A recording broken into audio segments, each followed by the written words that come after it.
Tak vítajte všetky na seminári pre ženy a dievčatá. Máme tu aj nejakých mužov, vítam ich vzadu. Ste veľmi vítaní. A toto bola Šíla, ona nás dneska bude viesť potom v modlitbách a v uctievaní.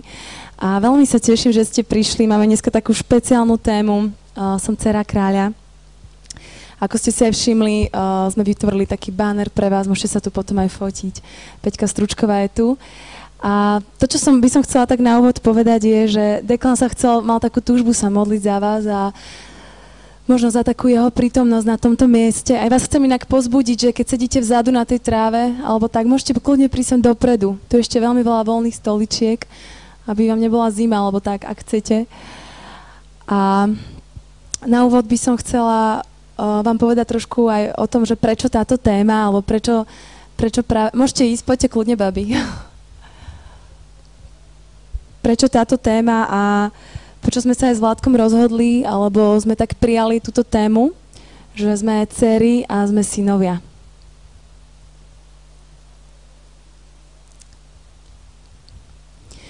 V poslednom čase je to asi, pre mňa je to už asi rok, možno aj tak vyše roka, kedy sa mi začali diať také veci, že som si začala uvedomovať, žijem s Pánom 12 rokov a začala som si tak uvedomovať to, že mi chýba určitý rozmer v mojej viere a v tom, ako nejakým spôsobom prežívam a preciťujem Boha a začala som hľadať viac a začali sme sa modliť a postupne som začala rozmýšľať nad Trojicou, vlastne keď je Duch Svätý, s ním som si bola vždy tak blízko, potom bol Ježiš, on bol vždy môj blízky priateľ, ale ten rozmer Otca, tej tretej osoby bol pre mňa ešte ako keby taký nepoznaný a veľmi, veľmi som tak chcela ako keby vedieť, čo to vlastne znamená. Stalo sa vám to niekedy? Že máte ako keby dve veci jasné a že tá tretia, možno, že je to u vás, u niektorých Duch Svätý, možno u niektorých je to práve tá Trojica, že on je vlastne aj Otec, že on nie je len ako keby priateľ, alebo len Duch Svätý, ale že on má aj tú tretiu úroveň Otec. A keď som si to začala uvedomovať, tak sa začali diať úžasné veci v mojom živote. Pretože som dostala ako keby také zjavenie, že ja som aj dcéra. Že Ježiš nemusí byť len môjim priateľom a že nemusím sa modliť vtedy, keď to len potrebujem, alebo že proste vtedy, že Ježiš, ideme sa stretnúť, alebo tak, ale že ja vlastne som vždy dcérou a vždy som bola dcérou. Len som nemala toto poznanie. A táto téma sa mi stala až tak neuveriteľne osobná a napriek tomu, že ešte s Vládkom nemáme deti, a nemám teda vlastnú dcerku alebo vlastného syna, tak napriek tomu mi začal otecko viac a viac ukazovať, ako veľmi ma miluje, aký je môj otec a čo pre neho znamená. A tak som sa rozhodla a keď som sa aj modlila za toto YC, tak som veľmi tak vnímala, že to je téma, s ktorou sa potrebujem s vami podeliť. Že si to nemôžem nechať pre seba, že musím vám tu povedať všetko náraz a musím vám tak zdieľať a otvoriť moje srdce úplne v tom, čo Boh robí v mojom živote a v tom, aký odkaz som prijala aj pre vás dnes a to, čo chce vám hovoriť a špecificky som sa modlila za dnešný deň a Otecko vás veľmi miluje. A keď som sa modlila, normálne som až tak v slzách hovorila, že Vládko, že ja už to nevládzem ani uniesť. Toľko lásky mi začal dávať do srdca, že keď budem mať ten seminár, že ja si vybuchnem. A včera sme tu mali modlitby a tu som stála do 4:00 do rána, sme sa tu modlili v tomto stáne a mali sme úžasný čas, tak sa veľmi teším, že vás tu môžem privítať. Cítite, že to tu je premodlené? Sme sa tu modlili a chválili sme a bolo to úžasné. Chcem sa ťa spýtať, rozmýšľala si niekedy nad postavením svojho miesta u Otca?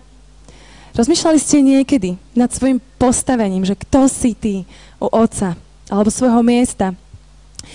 Niekedy bolo pre mňa osobne a možno aj pre mnohé z vás prísť k tomu vlastnému ocinovi, vášmu pozemskému ocinovi veľmi ťažké. Možno preto, že s ním nemáš úplne taký otvorený vzťah, možno preto, že tvoj otec je možno introvert a ty keď prídeš k nemu, tak sa nemáte až tak veľmi o čom porozprávať a možno ti vždy bola mamina bližšia ako dcére. A veľakrát, keď máme takúto predstavu o tom, že ako vnímame svojho vlastného tatina, svojho vlastného otca, tak si potom tak nejakým spôsobom v našom podvedomí vytvárame predstavu o tom, aký je on, otec. A veľakrát naša predstava je skreslená. Ja vám to tak vyznávam aj teraz, že aj moja predstava bola veľmi skreslená. Aj moja predstava nebola úplná a až keď sa mi začal zjavovať ako otec, keď mi začal ukazovať svoje srdce, tak som pochopila, že on je úplne iný, ako som ho ja poznala tie roky. Že on je úplne iný, ako som si ja predstavovala, že otec je. Možno ste nikdy nezažili lásku od tatina, že by si vás zobral, ako dnes ráno Mike hovoril svoju Andreju Love, že si ju zobral a že ju takto hladil na líčko. Možno si to nikdy nezažila so svojím tatinom. Možno ani nevieš, aké to je, že by si k nemu prišla, on by ťa tak objal a vyznal ti lásku. A možno sú tu dievčatá, ktoré to zažili. A viete presne, aká tá láska je.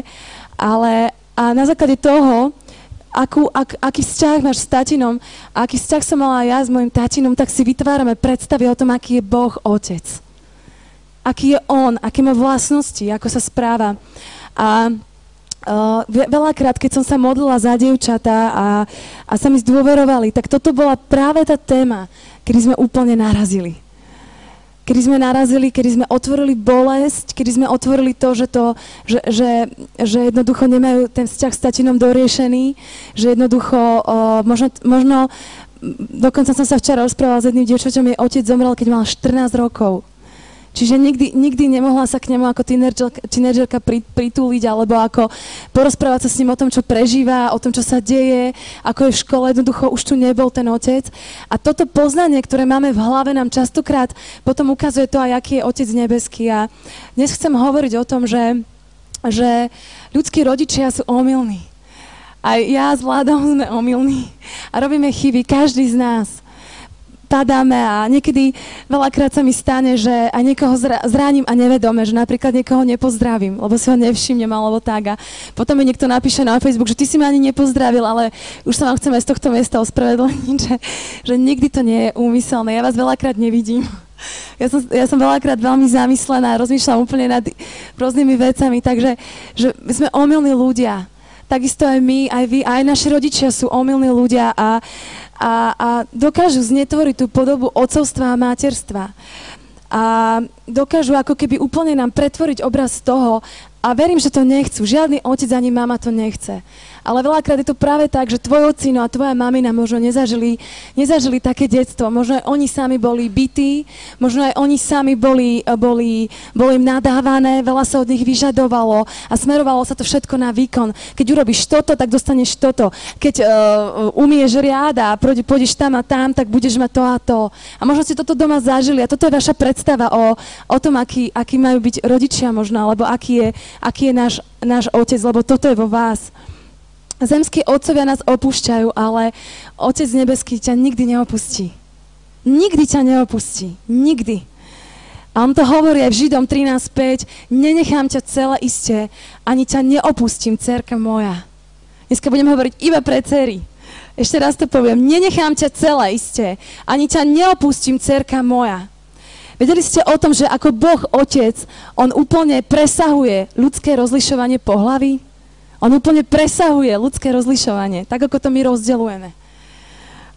On nie je ani muž, ani žena. On je Boh. A v mojom živote bolo pre mňa oveľa ľahšie prichádzať k Ježišovi. A vy to tak máte? Kto to tak má tiež? Vidím tie ruky. Že keď máš niečo, tak prídeš, Pane Ježišu, pomôž mi s tým a s tým, lebo vieme sa ako keby s Ježišom stotožniť. Bol na tejto zemi, chodil po tejto zemi, mal kosti, mal pokožku ako my, jednoducho bol človek a vieme sa s ním oveľa lepšie, ako keby, vieme si ho lepšie predstaviť, že bol človekom, bol jedným z nás, bol ako my. A neviem, či si niekedy nad tým rozmýšľala, ale to, prečo prišiel Ježiš na zem, a keď čítaš písmo a rozmýšľaš nad Bibliou, tak prvá vec, kvôli ktorej prišiel na túto zem, bolo preto, aby zjavil Otca. Rozmýšľala si nad tým? On prišiel sem preto, aby ti povedal o Otcovi. Samozrejme, teraz možno mnohé z vás nápadne, však áno, ale on bol aj na kríži. Áno, všetko toto bolo, zomrel za naše hriechy. Ale to, keď celý čas sa rozpráva s učeníkmi a ľuďmi, ktorých uzdravil, bolo preto, že prišiel zjaviť Otca. On to aj veľakrát hovorí, že učeníci Mária, ja som prišiel, lebo som vám prišiel zjaviť Otca. Aký je dobrý, ako vás miluje. A druhá vec, prečo prišiel, je, aby nás zmieril s Otcom. Skrze kríž. Prišiel nám zjaviť Otca a prišiel nás s ním zmieriť. Všetko, čo Ježiš povedal alebo urobil, bolo preto, aby nám zjavil to otcovské srdce. A keď sa pozeráš na Ježišov život, ja by som sa s ním veľmi chcela stretnúť. Ja by som veľmi chcela len tak sedieť pri jeho nohách a tak počúvať príbehy, počúvať podobenstva a viem, že mnohé z vás. A Ježiš začal zjavovať otcovo srdce. A keď zjavoval otcové srdce, tak bolo súcitné, trpezlivé, milujúce, milostivé, nežné, chápavé, milosrdné. Takéto je otcovo srdce. Ak si mala niekedy inú predstavu o tom, aké je otcovo srdce, tak si bola oklamaná. Bola si oklamaná, pretože on nikdy nebol ten, ktorý by chcel na teba kričať a robiť bu, bu, bu, bu, bu, alebo ťa zahnať do kúta a povedať ti, tam budeš stáť a nech ťa všetci vidia, nech sa ti všetci smejú. Toto nikdy nebolo jeho srdce. A keď čítaš Evanjelia, keď rozmýšľaš nad Ježišovým životom, tak Ježišov život totálne ako keby reprezentoval otcov charakter. Vo všetkom, čo robil. Takže prišiel zjaviť otca a prišiel zmieriť nás otcom skrze kríž. Toto bola úloha Ježiša Krista na tejto zemi.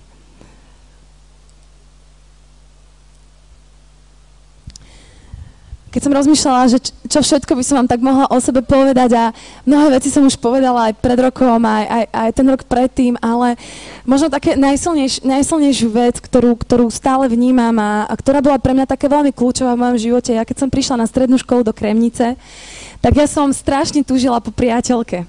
Ja som veľmi chcela mať priateľku, lebo ja keď som vyrastala, ja som mala moju sestru Ivanku, ale ona bola do mňa staršia, ona mala veľa iných aj kamarátov a ona chcela chodiť aj s inými von, ale vždycky ma brávala a to bolo super, ale keď som prišla na internát, tak ja neviem, veľmi som túžila po priateľke. Túžila som mať niekoho, s kým sa budem môcť modliť, lebo ja som tesne predtým prijala Ježiša, mala som 14 rokov, keď som sa stala kresťankou a teda som si začala čítať Bibliu a začalo moje srdce plniť obrovskou láskou a ja som prišla do tej Kremnice a taká moja modlitba celé to leto bolo, že prosím, daj mi priateľku Ježiš. Ježiš, prosím ťa, daj mi nejakú priateľku, daj mi niekoho.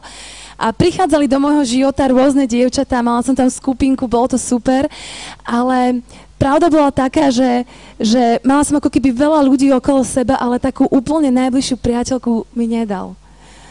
A ja som veľakrát tak nad tým rozmýšľala, že prečo som tak sama, že zase som tak sama, že ja som tak veľmi túžila niekoho tak obšťastňovať, lebo ja rada aj tak dávam niekomu dárčeky a tak rada, akože že som s niekým v takom blízkom kontakte a tak, ale v tom čase od tých 15 do tých 19 rokov som nemala takú blízku priateľku. A veľakrát to bolo v mojej hlave aj taká výčitka voči nemu, že prečo si mi nedal tú priateľku, keď som ťa o to toľko prosila. Že možno ty máš nejakú vec v tvojom živote, nejaké také vec, ktorá ťa totálne ťahá dole a možno hovoríš Bohu, že ale prečo mi s tým nepomôžeš? Ale prečo to nevezmeš na nejakom večeri, keď stojím tam vpredu a neurobiš a už to odíde? Prečo to nie je také ľahké? A toto bol presne môj prípad a keď som si pripravovala tento seminár, tak mi úplne otecko pripomenul to, že ako to vlastne bolo, keď som mala 15 rokov, je to už 12 rokov dozadu, teda áno, 12 rokov dozadu. A rozmýšľala som nad tým, že prečo to tak bolo a ja som tam mala také jedno miesto, to bol taký môj Sinaj, ako mal Mojžiš, keď sa chodil modliť a bol to taký strom pri severnej bráne. A vždy po škole, keď som išla zo školy, tak som išla k tomu stromu a modlila som sa tam za moju rodinu, za moju maminu, babičku, za celú moju rodinu, za moju sestru, za to, aby mohli spoznať Ježiša a proste to bolo také moje miesto, kde som vedela, že sa s ním stretnem. A stále to bol v mojej mysli Ježiš, stále to bol priateľ Ježiš a veľa som sa tam modlila tie 4 roky za priateľku. A stále som čakala, keď niekto prišiel, že je to ona, je to ona, je to ona. A možno aj vy to tak máte, že tak hľadáte niekoho, takú spriaznenú dušu, že je to ona, je to ona. A možno ste už aj našli a ste sa v nej sklamali. A ste si povedali, že zatváram dvere, že kašľam na to, že radšej budem sama. A možno toto zranenie bolo dlho vo vás a bolo aj vo mne. A teraz, keď som si pripravovala, tak mi tak otecko pripomenul, a spýtal sa ma, že vieš, prečo som ti tú priateľku nedal? A poviem, som tak zostala až v takom úžase a že no povedz mi. A on mi hovorí, že pretože som ťa chcel mať iba pre seba. Chcel som byť iba s tebou a chcel som ti zjaviť svoju lásku. Chcel som ti ukazovať, aké je to krásne, keď si v intimite so mňou. Keď iba ja som tvojim najlepším priateľom, keď ku mne chodíš a ja sa stávam tvojim všetkým. Pretože keď máš veľakrát nejakého blízkeho, tak niečo sa stane, hneď voláš, čo tu sa mi stalo, alebo tak a proste hneď. Ale ja som so všetkými vecami chodila za ním. To bol môj taký filter. Proste so všetkým, čo sa stalo. A z tie 4 roky mi tak zjavoval veľmi mi zjavoval svoje srdce a lásku.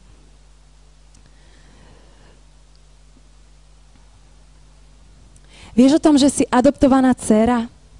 Viete, babi, o tom, ženy, že ste adoptované dcéry? Že vy ste adoptované dcéry? Že nemáte len meno Peťka Stručková alebo Natálka Hodemarská, ale že máte ešte iné meno? Že otecko si vás adoptoval?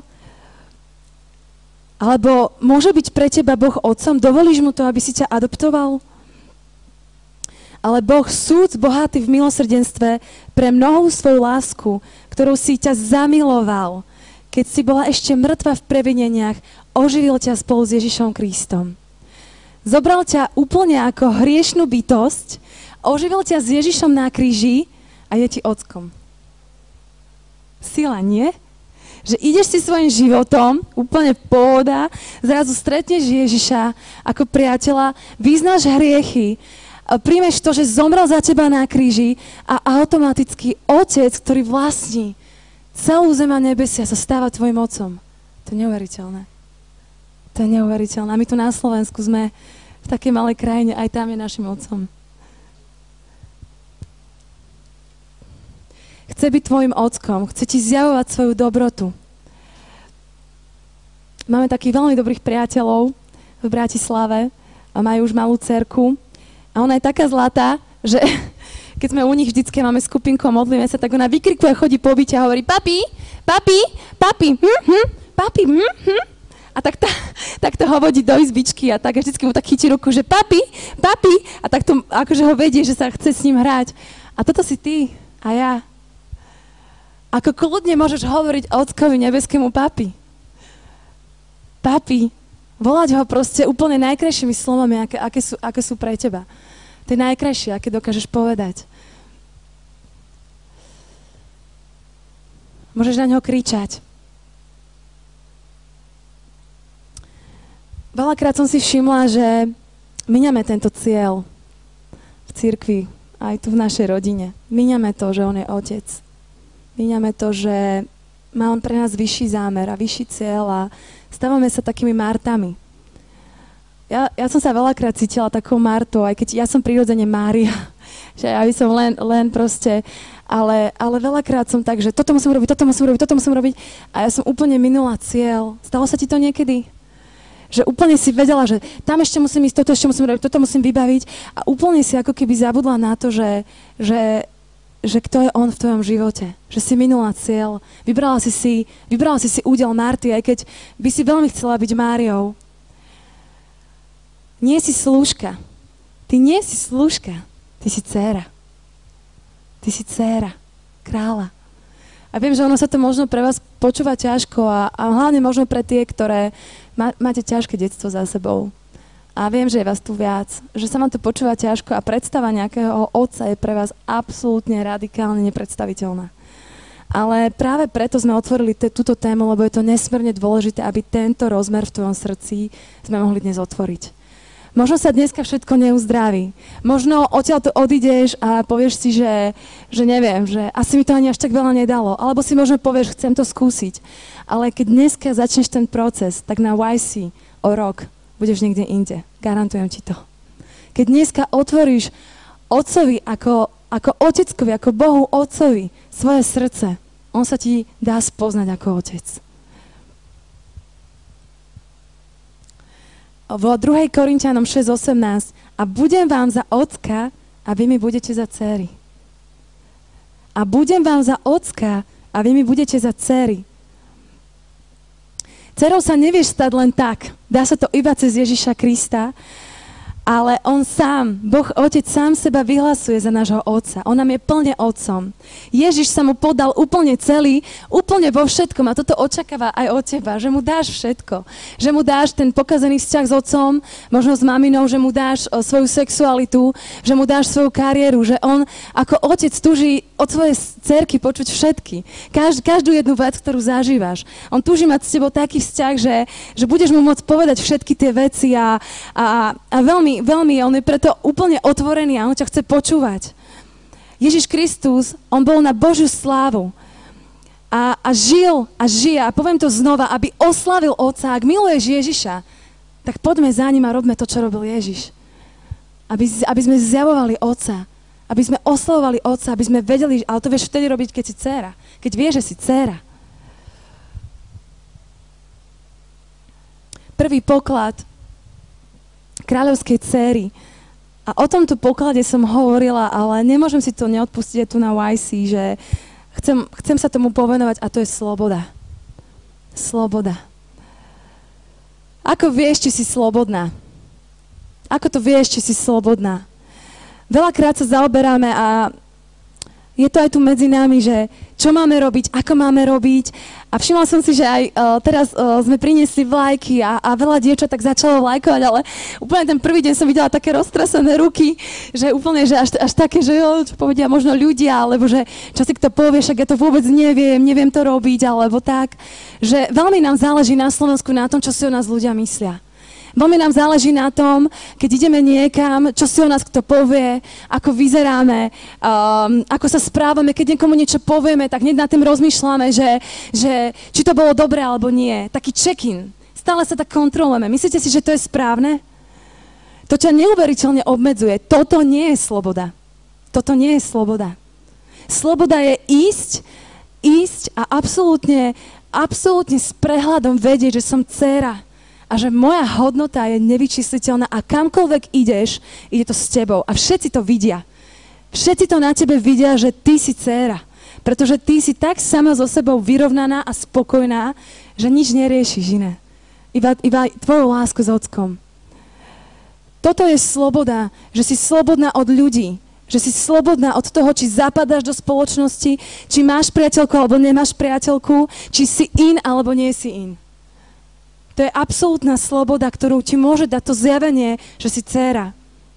Pamätám si, keď som úplne prvýkrát začala chodiť do zboru, ako také letničného zboru a som videla ľudí v zbore, ako zdvihli ruky a som bola z toho tak v šoku. Ja som sedela vzadu a som že to je také zvláštne. A potom prešlo niekoľko mesiacov a moja láska voči Ježišovi v mojom srdci tak veľmi rastla, že ja som normálne prvýkrát, keď som zdvihla ruku, to bolo asi takto. Úplne pomaličky a ešte keď som zdvihla, tak som sa pozerala napravo a naľavo.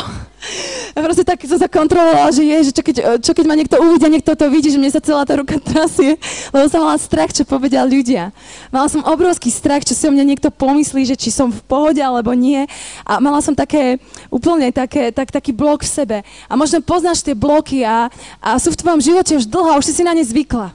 Už normálne si tak zvyknutá, že prídu chvály, ty proste dáš jednu ruku hore a proste stojíš takto na chválach, ale keby to chcelo nejaký iný pohyb, alebo že by si mala napríklad tancovať, čo je úplne nádherné, keď sa tancuje v duchu, alebo sa tancuje s lajkami, tak to už je pre teba nepredstaviteľné. Ale toto tiež nie je sloboda. Nemyslím si, že tanec je pre každú jednu z nás, nemyslím si, ale pre mnohé z vás tanec je a ešte ste v ňom není slobodné. A Pán to chce u vás uvoľniť. Veľmi sa teším, že tu máme vlajky. Úplne tak mi bylo včera srdce, keď som tu videla aj deti vlajkovať. To bolo nádherné.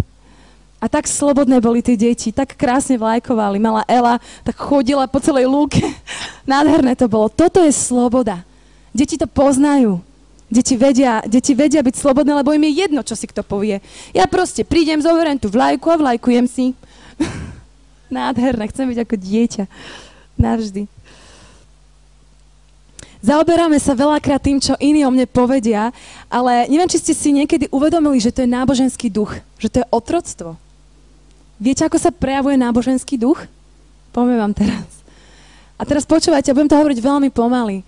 náboženský duch, ak je na teba vplyv z náboženského prostredia, alebo si není slobodná v niektorých veciach, tak sú tam tieto veci, ktoré ťa obmedzujú. Je to to, že máš pocit, že ťa niekto kontroluje, že sa na teba niekto pozerá, že ťa niekto ovláda, prípadne manipuluje, že niekto ťa drží nejak v područí, alebo niekto sa ťa snaží nejak úplne dať do nejakej škatulky, takáto si a iná už nebudeš. Toto je všetko náboženský duch.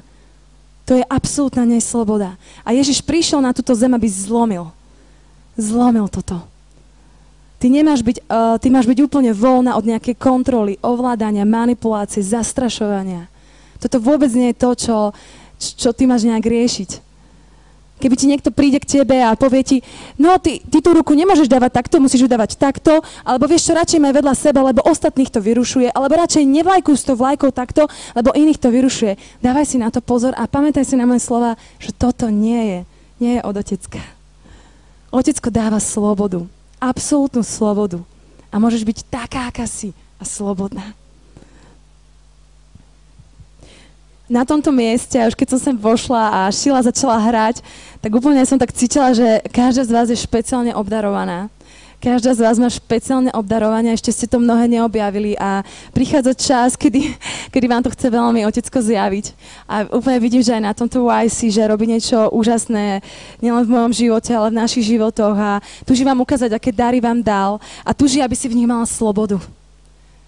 Úplnú slobodu, ak je to aj tanec s vlajkami, ak je to aj spievanie proste úplne iným štýlom, ako sa zvykne na Slovensku spievať, ak je to čokoľvek, čo ti dal, aby si v tom mala slobodu. Ako môžem prijať, alebo ako si môžem osvojiť slobodu? Keď príjmeš, že si dcéra otca, tak si slobodná. Pretože tvoja hodnota už nezávisí na tom, čo ľudia povedia, ale na tom, že ako sa on na teba pozerá. A ty vieš, že sa na teba pozerá ako na milovanú dcerku, tak si úplne slobodná od ľudí. Aj v tom obdarovaní, ktorom ti dal. Najslobodnejšou sa stávaš vtedy, keď sa cítiš v bezpečí. Kedy sa cítite najviac v bezpečí? Môžete na mňa vykriknúť. Kedy sa cítiš najviac v bezpečí? Že môžeš úplne byť taká, aká si.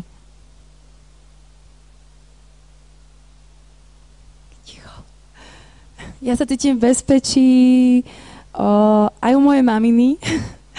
Lebo ja vždy som taká, aká som, ona mi vždycky povie dobre. A vždycky, raz sa mi podarilo doniesť, myslím, že 2 päťky domov a strašne som sa bála, lebo ja som taká vydretá jednotkárka, som si to musela vydrieť a mamina, že kašli na to. Ja som sa vždycky cítila tak v bezpečí. Kedy sa cítiš v bezpečí? Pravdepodobne pri ľuďoch, alebo vtedy, keď vieš, že si milovaná, nie? Vtedy, keď vieš, že ťa niekto totálne miluje. A to je Otecko. On ťa totálne miluje, lebo on ťa totálne pozná. On všetko vie. Ak príjmeš alebo spoznáš to, že si dcéra, kto si v ňom, tak sa stávaš úplne prijatou skrze kríž. Ak príjmeš, že si dcéra, kto si v ňom, ty sa stávaš prijatou skrze kríž. Skrze to, že ty si tam pochovala všetky veci. A ty sa stávaš dcérou. A toto ti nemôže nikto vziať. Nikto ti toto nemôže vziať. Aj spolužiačka, keby si do teba kopla, alebo aj keby si nikdy nemala kamarátku, aj keby sa ti smiala celá škola. Mne raz jeden spolužiak zobral Bibliu, takto mi ju treskol o zem, tak, a ešte mi do nej aj takto kopol. A letela cez celú chodbu tá Biblia. A samozrejme, že mala som obrovskú takú hanbu v sebe a strašne mi to bolo ľúto. Ale nie kvôli mne. Nie kvôli mne samej, kvôli Ockovi. Ja som úplne bola taká premožená tým a modlila som sa za toho chalana a išla som ďalej. Ale toto sa ti možno bude diať v tvojom živote a nie všetci ľudia k tebe budú milí. Tu sme fajn, ale nie všetci ľudia sú k nám milí. Ani v práci, ani v škole, ani kdekoľvek sme, ale keď vieš, že si dcéra, tak tvoju hodnotu ti nikto nemôže vziať. Nikto ti ju nemôže vziať. Stále som pri prvom poklade a to je sloboda. Idem k druhému pokladu. Poslednému, také 2 mám. A to je tvoja identita. Viem, kto som a viem, za kým idem a idem si za tým celým svojim srdcom. Moja identita, moje meno. To, čo som povedala, že ty nemáš len meno a priezvisko, ale ty máš aj predmenom, že si Božia dcéra. Kto si v ňom? Ku komu patríš? Kam ideš?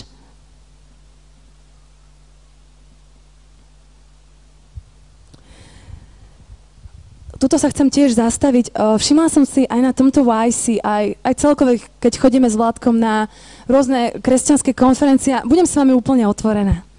Ako nie je mi jedno, čo si myslíte, ale verím, že mnohé budete môcť byť slobodné od toho, čo teraz poviem a budete si môcť uvedomiť to, čo sa ja uvedomujem každý deň.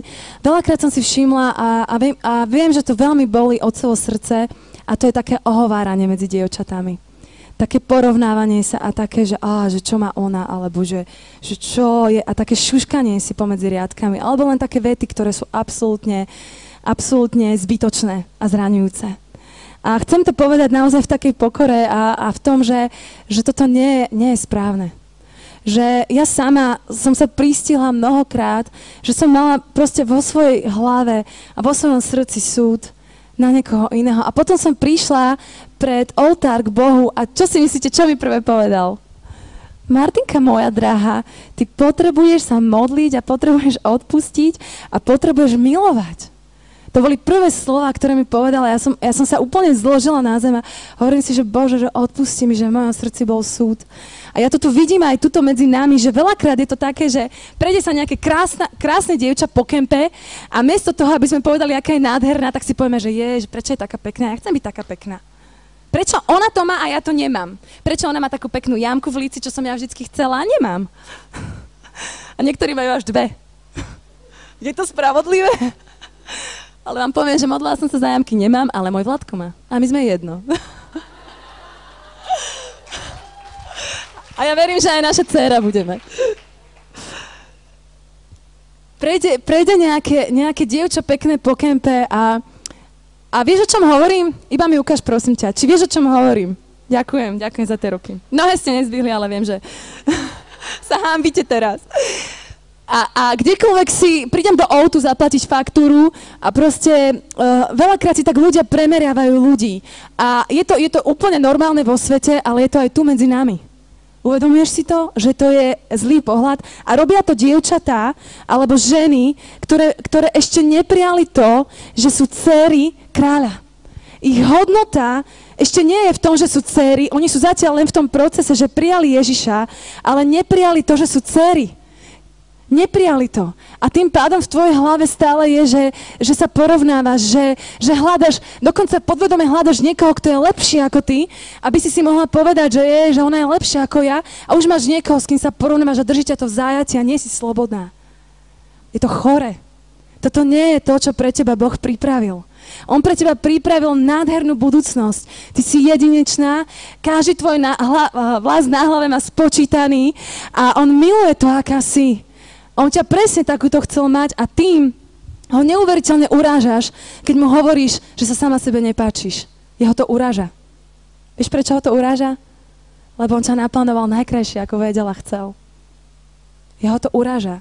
Predstav si, že máš krásnu dcérku. A ona príde k tebe a povie ti, že mami, ja som taká strašne škaredá, ale ty ju tak strašne miluješ. Ona sa dokonca ešte na teba podobá. Nebolelo by ťa to? Nebolelo by ťa to? Nelámalo by ti to srdce? Toto robíme niekedy Bohu a my úplne skrývame svoju ako keby neobjavenú identitu v tom, že sa porovnávame s inými. V tom, že vždycky hľadáme niekoho, kto je lepší ako sme si sami a chcem ti povedať na tomto mieste, že vždy bude niekto lepší ako si ty. Ja to viem, ja si to hovorím skoro každý deň, že vždy bude niekto lepší ako som ja, múdrejší, krajší, bude lepšie variť, bude lepšie piecť, bude viac milovať. Vždy je niekto lepší. Ale ja viem, že ja som aká som a som originálna preňho a on ma takúto presne chcel mať. A nikto na svete už nie je taký, ako som ja. Toto viem.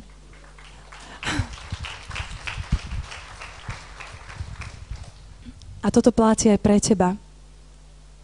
Napríklad, poviem ďalší príklad z tohto YC. Prišla som za jednou páne a hovoríme, že aké máte nádherné vlasy. A ona mi hovorí, že moje vlasy sú hrozné. Takú facku mi dala. a nevedela prijať ten kompliment. Stalo sa ti to niekedy, že niekto za teba prišiel, že ty si máš také krásne náušničky, taká si krásna a ty že, no ja to som si kúpila ešte za 1 euro v Kiku, alebo proste dostala som, proste máš obrovský problém prijať kompliment. Čo budeš robiť, keď ti tvoj manžel povie, že si krásna? Sa mu tam zložíš. Alebo priateľ, keď ti to povie, priateľ ti to povie určite skôr. Toto je presne to, čo vychádza z tej identity, že keď nevieš, kto si v ňom, tak toto sa ti presne deje. Že ty nedokážeš povedať ďakujem. Pretože ty nevieš, aká je tvoja krása. A keď ti niekto povie, aká si krása, tak ty povieš A ver mi, že celé nebo sa neraduje. Ale je smutné z toho. Pretože to ty absolútne popieraš svoju identitu. A kto si v ňom. Keď príjmeš to, že si dcéra, že si milovaná, ty kdekoľvek si, ty úplne inak reaguješ. Ja to vidím tento rok v mojej práci, kdekoľvek som. Odkedy mi otecko zjavil, že ja som dcéra, ja normálne cítim, že ja som oveľa silnejšia vo svojom vnútri. Že ja proste obstojím. Idem po ulici proste so zdvihnutou hlavou a proste úplne, že naše také typické je, že máme dole hlavu, ale ja môžem ísť po ulici a môžeš ísť aj ty v takej slobode so zdvihnutou hlavou a nie v pýche, ja nehovorím o pýche, ale ja hovorím o tvojej hodnote. Keď vieš, že si dcéra, tvoje sebavedomie, tvoja hodnota a kdekoľvek si, čokoľvek robíš, ty to robíš z inej pozície. Ty sa úplne inak správaš k ľuďom. Ty úplne inak jednáš s manželom, inak jednáš s maminou, inak jednáš s niekým, koho vidíš na ulici. Úplne, ja vidím, ako mi skrze toto zjavenie otecko úplne otvoril moje obzory, že mi dal tak veľa lásky k ľuďom, že ja mám niekedy pocit, že idem po ulici, že idem vybuchnúť. A mnohí by to asi ani nepochopili, ale to je z tej pozície, že mi ukazuje každý deň, že som dcéra. Normálne niekedy ráno vstanem a si to musím aj tak sama pripomínať a to je celý taký proces, kedy sa potrebuješ do toho nejakým spôsobom dostať a prijať tú tvoju hodnotu, že som dcéra. A keď idem do práce a idem s týmto vedomím, tak mne sa dejú úplne iné veci, ako keď idem bez toho. Tá pozícia, ktorú máš na nebi, ktorú máš na zemi, skrze to, že si dcéra, je úplne iná. Ty sa správaš jednoducho inak. A nie preto, že si lepšia ako všetci ostatní, ale preto, že si dcéra. Dcéra. A môžeš kedykoľvek prísť za ockom a povedať mu, papi, mňa toto bolelo, čo mi niekto povedal. A on to hneď prečistí. A ideš ďalej a už prídeš a už si odpustila, a si v pohode. A nemusíš to držať roky vo svojom srdci, ale jednoducho môžeš to hneď komunikovať s ním, máš priamy prístup, máš priame dvere, celé nebo ti je otvorené a ja ťa chcem povzbudiť, nezahádzuj to, čo si dostala v ňom. Ja som úplne hotová z toho, že koľko proste my tu na Slovensku riešime to, že naše sebavedomie, naše také nejaké istoty, to od toho, koľko kto váži, kto ako vyzerá a verte mi, že viem, o čom hovorím. A mám v tom tiež prežité určité veci, ale keď spoznáš, že si dcéra, tak veľmi veľa vecí, ktorých si trápená, budeš slobodná. Nedá sa to spočítať, tie veci, ale jednoducho, ty začneš aj inak chváliť Boha. Ocka, ty začneš inak rozmýšľať nad svojim životom, nad svojou budúcnosťou, dokonca nad svojim partnerstvom, ak sa túžiš vydať. A túžiš mať deti. Tvoja myseľ je absolútne radikálne zmenená. A ja ťa chcem absolútne dneska challengenúť a vyzvať, aby si prijala to, že si dcéra. Aby si prijala svoju hodnotu a ak je to pre teba ťažké, tak možno len otvoriť svoje srdce a povedať, Bože, tu som a hovor ku mne, prosím, chcem ťa počuť, chcem ťa zažiť, chcem vedieť, že som dcéra, ukáž mi to. A on je tak skvelý a úžasný a možno sa to nezmení takto, ale ja som to už povedala raz a hovorím to znova, ja ti garantujem, že sa to zmení. Že ty pochopíš a on ti to postupne začne ukazovať, že ty vychádzaš z inej pozície, že ty nie si hocikto, že ty si dcéra kráľa. Keď si predstavíš nenormálne nádherný zámok, nenormálne najkrajší zámok na svete a predstavíš si tie najkrajšie, krásne ornamentálne dvere so zlatými kľúčkami a je ich tam tisíce v tomto kráľovstve a sú tam šatníky, ktoré sú plné šiat a keď si predstavíš nádherný prestretý stôl s najlepším ovocím sveta, tak on ti hovorí, že ty máš kľúč od všetkého. A veľakrát je to tak, že väčšina z nás stojí pri hlavných dverách a pýta sa, tati, mám kľúče? A on ti povie, áno, dcerenka, máš. A ty povieš znova, tati, mám kľúče?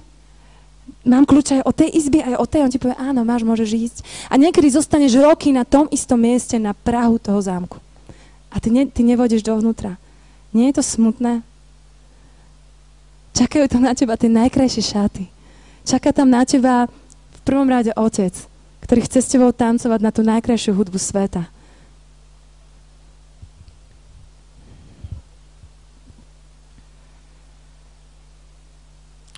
Si dcérou kráľa a tvoja identita a hodnota je nezabudnutelná, nezameniteľná.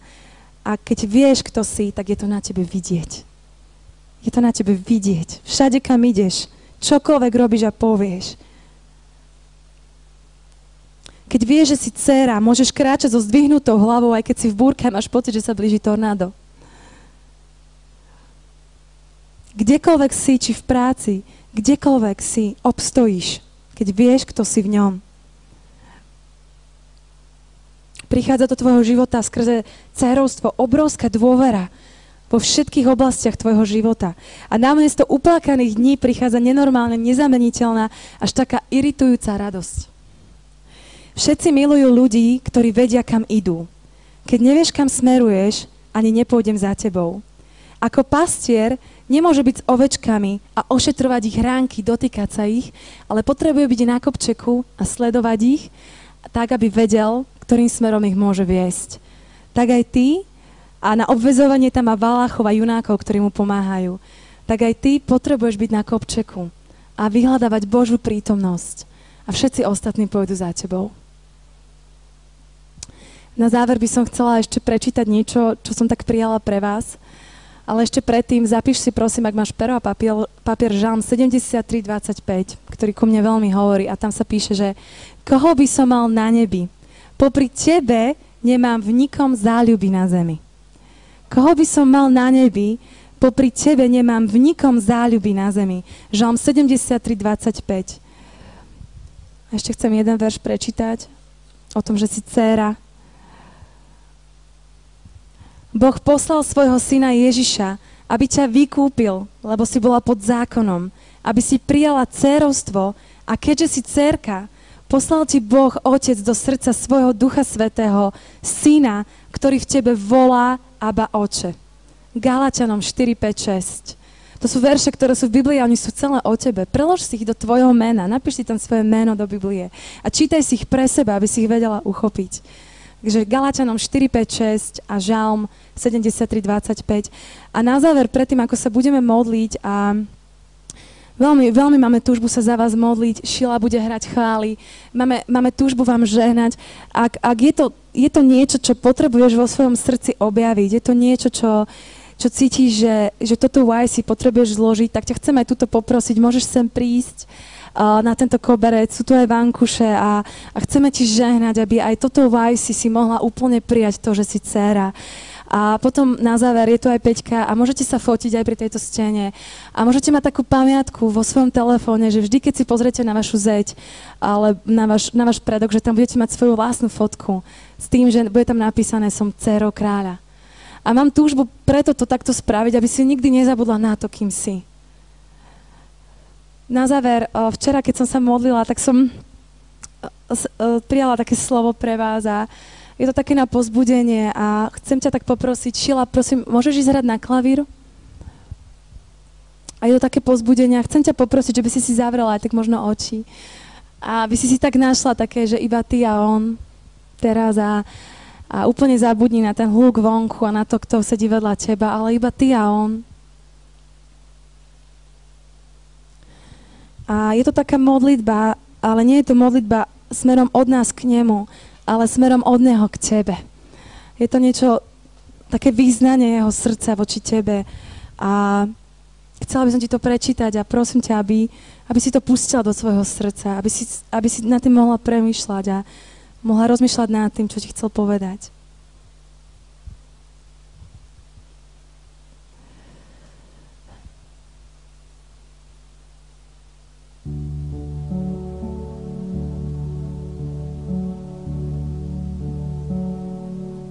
Abba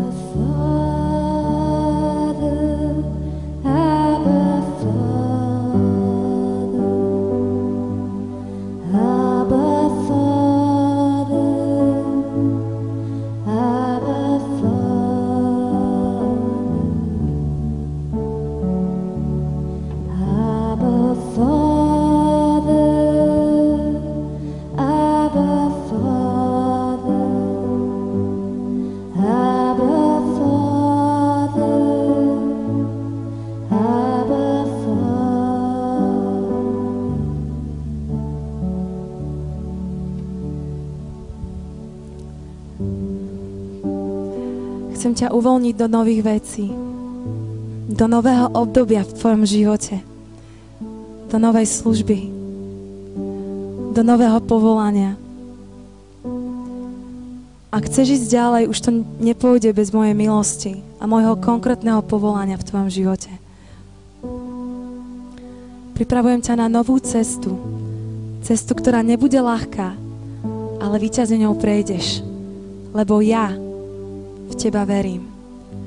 A nemusíš sa bať zlého. Som otec, ktorý nemlčí, ale každodenne pôsobí v tvojom živote. Upravuje tvoje chodníky. Vediem ťa po mojich cestách a chránim ťa pri každom rozhodnutí.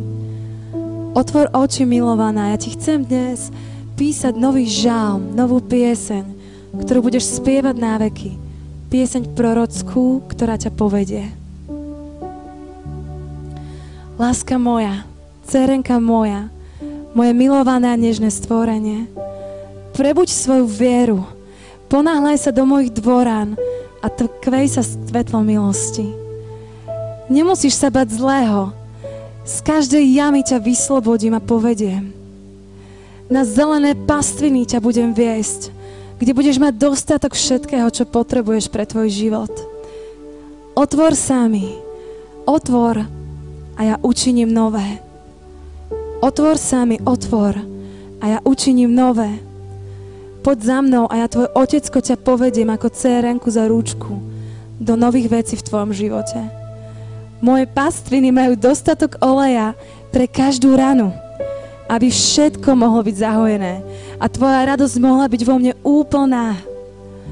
Nezabudni, že moje potešenie vychádza z úplnej radosti, ktorú smieš cítiť vo mne.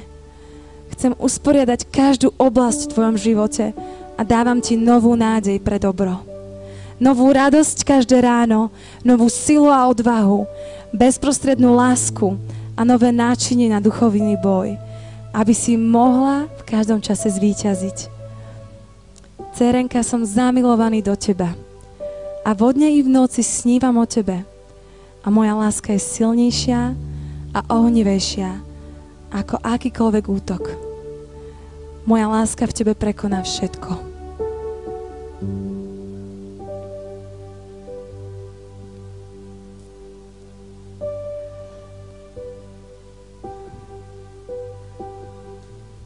Chcem ti ešte povedať, že taký obraz som mala veľmi silný a tam bolo, že v ňom máme tisícky farieb, ale ty máš tú svoju.